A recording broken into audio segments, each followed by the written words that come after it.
Les voleurs de liberté, avec un sous-titre très précis et clair. J'ai choisi de mourir dans la dignité, on ne me volera pas mon ultime liberté. Et vous réclamez sur le bandeau une loi sur la fin de vie pour tous les Français, là pour le coup, on vous a pas entendu.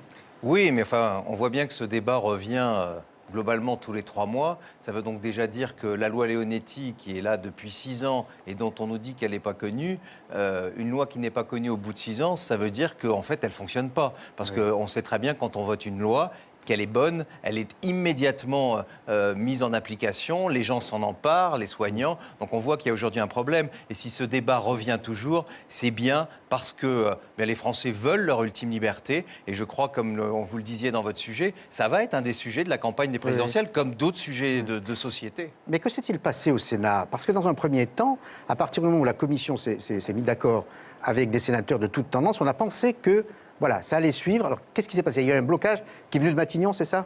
Pas seulement de Matignon, il y a eu, c'est vrai, au plus haut niveau de l'État, tout le monde s'y est mis. Le président du Sénat, qui d'habitude est neutre, a donné sa position dans un journal. Habituellement, il ne vote pas d'ailleurs sur les textes.